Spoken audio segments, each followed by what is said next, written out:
The next question is something that comes up every now and again, and I know it's something that everyone thinks about to different extents at different times in their CrossFit journey, whether they're beginners or they've been here a few months or they've even been doing CrossFit a few years. And I think people that compete fall in this category. People that don't compete fall into this trap as well, and it's the comparison trap, right? Everyone tries to compare themselves to people, whether it's in the gym or out of the gym, but a little friendly competition is good. But when you're constantly comparing your score to someone else's, that can be detrimental to your mindset, to your progress, and how you're viewing your time at the gym. So a question that was posed to me was, how do I handle comparing myself and looking at other people's scores, and when they beat me, how do I handle that? And do I think about whether or not they did the workout as written, and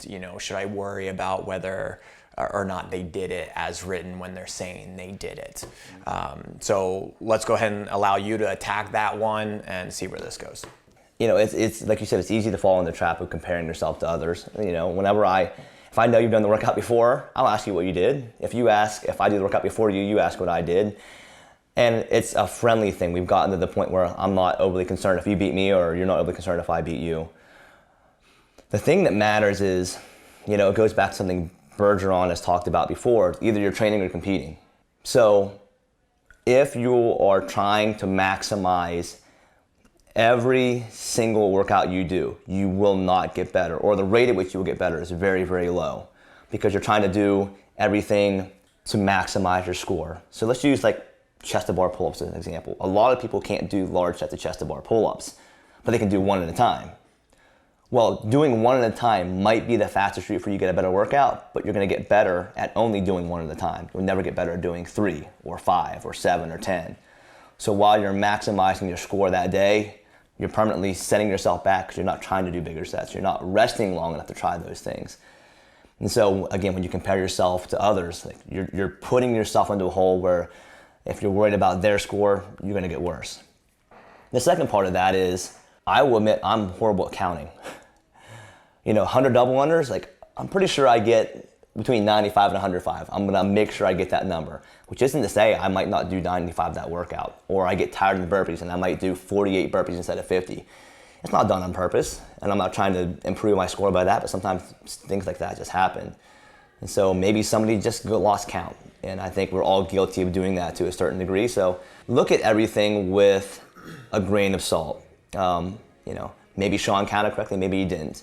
Maybe he misunderstood what RX was for that day and hit the wrong button. Maybe he just had a little mess up there. So the same thing, you just can't compare yourself to others. You have to worry about what you're doing, what your goals are, what your long-term focus is, and if you start diverging from that, you're just kind of going off in all these different directions. You don't get anywhere. Yeah.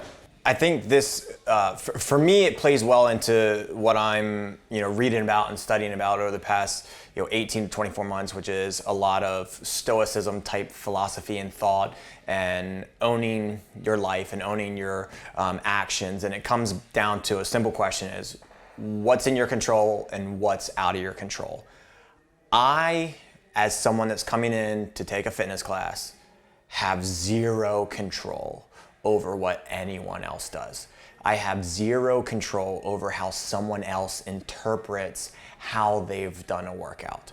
I only control me and my standard and my effort for the day. So for us, we use SugarWOD, which is a workout tracking app. We have 80 posts a day in there. It does break it out to RX and scaled, but like you said, I think some people don't understand what RX means, what scaled means, and people accidentally forget to choose one for the day, so it defaults to RX.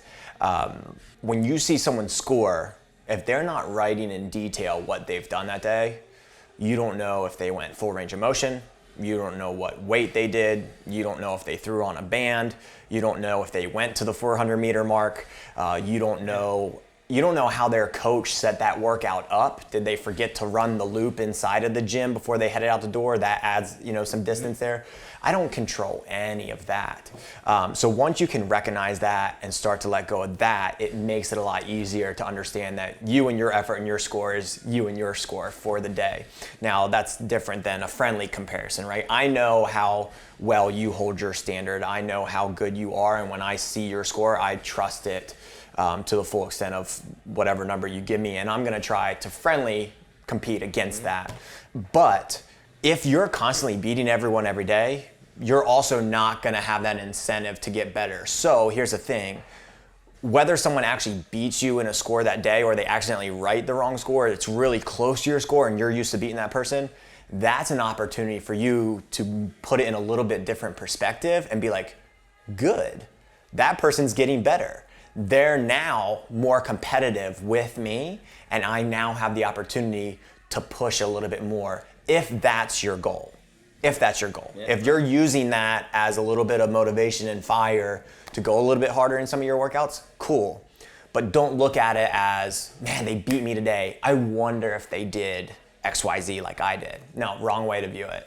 Wrong way to view it. Flip it. I'll tell you right now, one of our clients that had been here over 2 years, a dude, lost plenty of weight, getting stronger, fantastic scores. Put up a score the other day, RX, beat me by 1.5 minutes. And I was like, oh. I was like, you know what? That is awesome. He absolutely killed that workout. I was like, could I have went a little bit harder? Yes. Now I know better for next time if I want to try and compete with that person in another workout that's similar. So I think understanding what you control, what you don't control, and just start learning that process, and you'll let go of a lot of things, whether it's in the gym or out of the gym.